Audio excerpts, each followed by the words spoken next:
Congress leader Rahul Gandhi ने PM Modi पर तंज करते हुए कहा कि पुराने जमाने में एक राजा था जिसकी जान एक तोते में बसी हुई थी। इसी तरह नरेंद्र मोदी जी की जान अडानी के अंदर बसती है। पुरानी कहानी है। पहले टाइम, बहुत सालों पहले हिंदुस्तान में एक राजा हुआ करता था। उसके खिलाफ सारे लोग खड़े हो गए थे। पूरी जनता, सारा का सारा ऑपोजिशन उन पर आक्रमण कर रहा था और वो टेफ्लॉन जैसे थे। उन पर जितना भी आक्रमण करो कुछ होता नहीं था। तो थोड़े साल बाद जो ऑपोजिशन के लोग थे जो उसको रेजिस्ट कर रहे थे, वो बाहर एक ऋषि बैठा रहता था, उसके पास गए। उसने कहा कि बताइए, हमें बात समझ नहीं आ रही है। हम इस राजा पर 24 घंटा आक्रमण करते हैं, जनता इसके खिलाफ है, कुछ होता ही नहीं है। जितना हम इस पे आक्रमण करते हैं ऐसा लगता है कि हम गलत जगह तीर मार रहे हैं।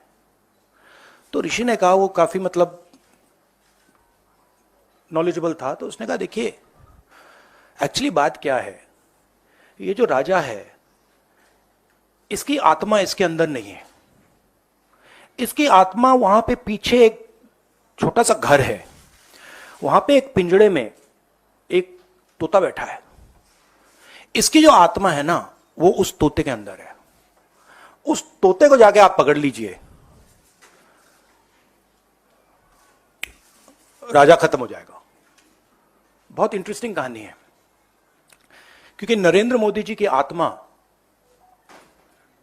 अदानी में है। तोता कहीं बैठा है, राजा कहीं बैठा है, और बहुत समय के लिए सारी की सारी ऑपोजिशन राजे पे अटैक कर रही थी। मगर असलियत यह है कि राजा राजा ही नहीं है, पावर किसी और के हाथ में है, अदानी जी के हाथ में है। जैसे ही हम अदानी जी को टच करते हैं, इंटेलिजेंस एजेंसीज, स्नूपिंग, सीबीआई, मैं पहले सोचता था number 1 prime minister,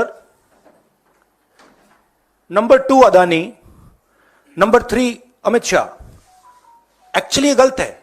number 1 Adani, number 2 prime minister, number 3 Amit Shah. अभी हिंदुस्तान की पॉलिटिक्स हमें समझ आ गई है, और अदानी जी बच के नहीं निकल सकते, क्योंकि अदानी जी को हमने ऐसे घेरा है, तोते को हमने ऐसा पकड़ा है कि वो बच के नहीं निकल सकता है। और इसीलिए सारा का सारा हो रहा है डिस्ट्रैक्शन पॉलिटिक्स, कि देश की निगाह, ऑपोजिशन की निगाह